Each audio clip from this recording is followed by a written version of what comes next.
Merdeka Belajar yang digaungkan oleh pemerintah sekarang. Kan bagus hemat Rencana ke depannya seperti apa, Mas? Bagus, Untuk IGI sendiri seperti apa? IGI itu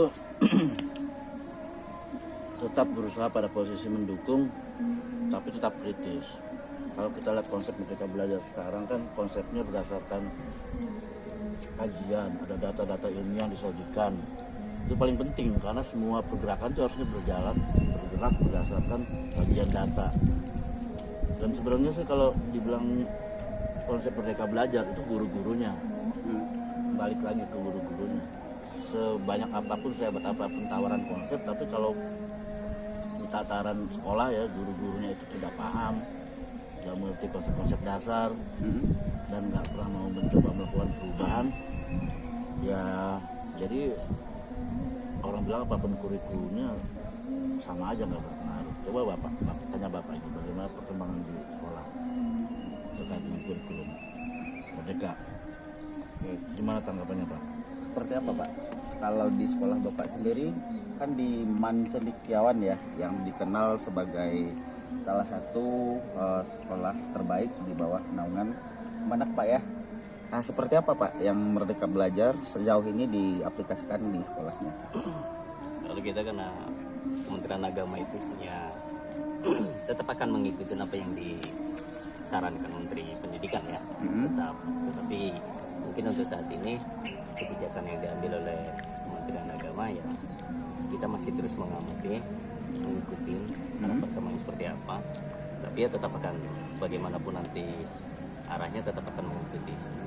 Jadi konsepnya tetap kita pahami, coba kita pahami, dan untuk selanjutnya seperti apa tentu karena ini baru pengenalan masa sosialisasi di Kementerian Agama, saya yakin masih mempersiapkan juga. Guru-guru Kemenak itu dalam tanda kutip banyak yang cemburu dengan guru-guru. Bukan artian kesejahteraannya, tapi banyak program-program Kemdikbud yang siogianya itu harus diterima juga oleh teman-teman madrasah kan, tapi mereka pertama kadang-kadang nggak bisa akses, yang kedua kadang-kadang nggak ada akses, dan yang ketiga itu kadang-kadang nggak ada kesempatan untuk akses.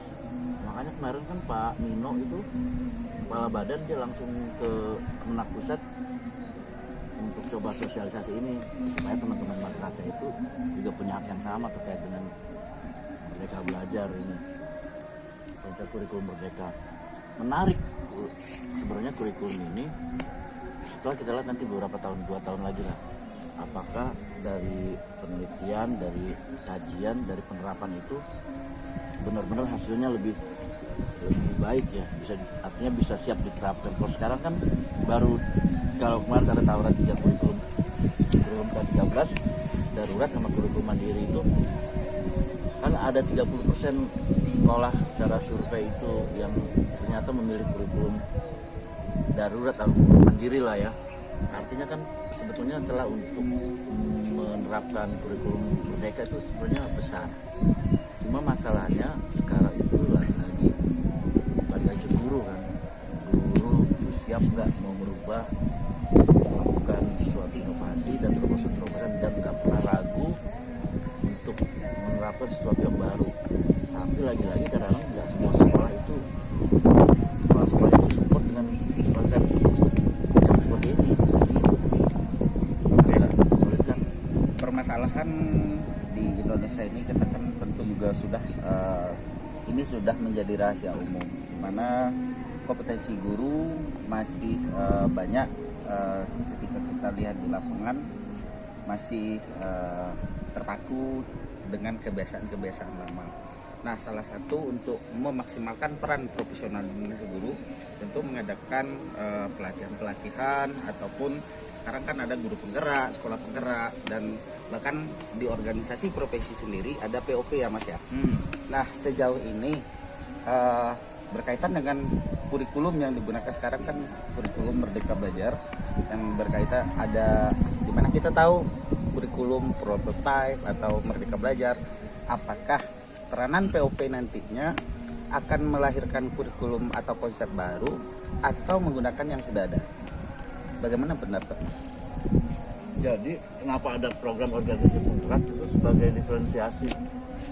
Kan komunitas kayak organisasi profesi masuk itu kan punya kekuatan pergerakan dalam apa namanya, memunculkan kebaruan, termasuk tawaran-tawaran katakanlah dalam tanda kutip kurikulum sendiri, pelatihan-pelatihan sendiri. Nah itu Kemdikbud meluncurkan kurikulum Merdeka ini sebagai pilot project. Nah ininya pembandingnya nih dari program organisasi penggerak. Kan di setiap organisasi penggerak dia punya keunikan sendiri, punya program masing-masing.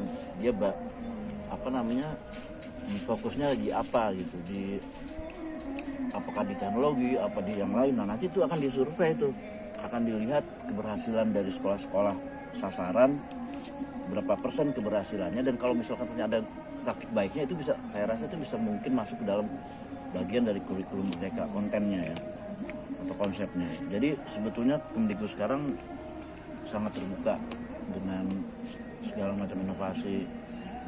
Artinya memaksimalkan fungsi di segala lini ya Mas ya.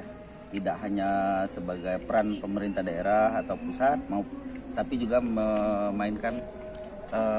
memberi kebebasan kepada organisasi untuk berperan aktif dalam mensukseskan ini. Pendidikan ini kan bukan sentralistik, harus digagas dari semua kalangan elemen, dan sikap keterbukaan di era merdeka itu harus wajib, termasuk merdeka untuk menerima masukan, berbeda pandangan, dan juga keinginan teman-teman kemenag, madrasah untuk juga bisa belajar yang sama, memiliki kesetaraan untuk belajar yang sama dengan apa yang dirasakan oleh teman-teman di guru-guru dari Kemdikbud. Gimana Pak? Betul Pak? Gitu.